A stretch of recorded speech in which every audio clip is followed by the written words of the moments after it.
जय बंधु, जय श्री राम, वंदे मातरम, जय माँ भारती। मैं आपके मध्य उपस्थित हैं।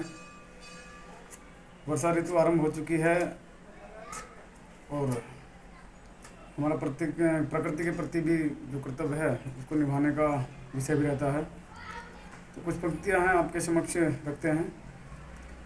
आओ तुम्हें एक बात बताएं, वृक्षों का तुम्हें महत्व बताएं। आओ तुम्हें एक बात बताएं, वृक्षों का तुम्हें महत्व बताएं।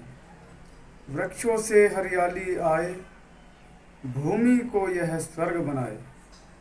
वृक्षों से यह हरियाली आए, भूमि को यह स्वर्ग बनाए।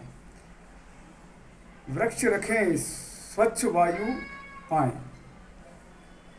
वृक्षों से स्वच्छ वायु पाएं, शीतल छाया सुख दे जाएं।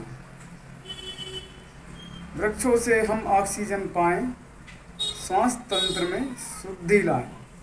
वृक्षों से हम ऑक्सीजन पाएं, श्वास तंत्र में शुद्धि लाएं। पशु पक्षियों का यह घर कहलाएं, वन ही जीवन का आधार बनाएं। पशु पक्षियों का यह घर कहलाएं, वन ही जीवन का आधार बनाएं। तरु तरवर का लाभ हम पाएं, तरु तरवर का लाभ हम पाएं। सूखे बाढ़ आपदा से हमें बचाएं। आओ हम सब एक एक वृक्ष लगाएं, अपनी वसुंधरा को संवार कर दिखाएं। जैसा कि वर्षा ऋतु आरंभ हो गई है और हम सब यदि अपने जीवन का पूरे का एक निचोड़ निकालते हैं कि हम पूरे जीवन में कितने वृक्षों का उपयोग हम स्वयं के लिए कर लेते हैं, चाहे वह फर्नीचर के रूप में, कई बार हम जीवन में फर्नीचर बदल देते हैं और भिन्न भिन्न प्रकार से लकड़ियों का उपयोग करते हैं। अंत में फिर जब हम जगत से पलायन करते हैं तो उस समय भी हम लकड़ी का प्रयोग हमारे अंतिम संस्कार में होता है। परंतु हम उपयोग तो प्रकृति का करते हैं, परंतु कभी प्रकृति को कुछ देते भी हैं, दोहन तो कर रहे हैं। देने का तात्पर्य ये है कि जब अपने जीवन में हम 15-17 वृक्षों का उपयोग कर लेते हैं, क्या हम कभी इन वृक्षों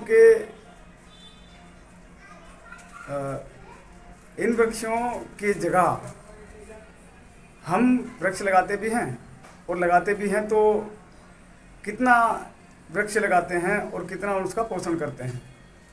होता प्राय ऐसा ही है कि प्रकृति प्रेमी दिखने के लिए एक वृक्ष को 20 व्यक्ति लेके खड़े हो जाते हैं और एक फ़ोटो क्लिक कराते हैं और पूरा सोशल मीडिया में उसको डाल देते हैं। डालने के पश्चात लाइक्स, अनलाइक्स, सब्सक्राइब वगैरह दुनिया भर का खेल चलता है और लोग बड़े हतोत्साहित हो जाते हैं कि भाई हमने एक वृक्ष लगाया। परंतु वह पेड़ जब तक ही पोषण की स्थिति में रहता है, जब तक वो फोटो शूट होता है, उसके पश्चात कोई देखता नहीं उस वृक्ष को, ना ही उसका कोई संरक्षण करता, ना कोई पालन करता। तो ऐसा प्रण लें कि इस वर्षा ऋतु में हम अधिक से अधिक अपने आसपास का जो खाली स्थान है जहाँ पेड़ लग सकते हैं वहाँ पर पेड़ लगाएं, उनका संरक्षण भी करें। क्योंकि प्रकृति ही नहीं रहेगी तो मानव जाति का मूल कैसे बचेगा? धीरे धीरे ग्लोबल वार्मिंग बढ़ रही है, उसके लिए राष्ट्र और प्रकृति के लिए भी अपने कर्तव्य बनते हैं। उनका सभी अपने कर्तव्यों का निर्वहन करें, प्रकृति के प्रति भी, राष्ट्र के प्रति भी।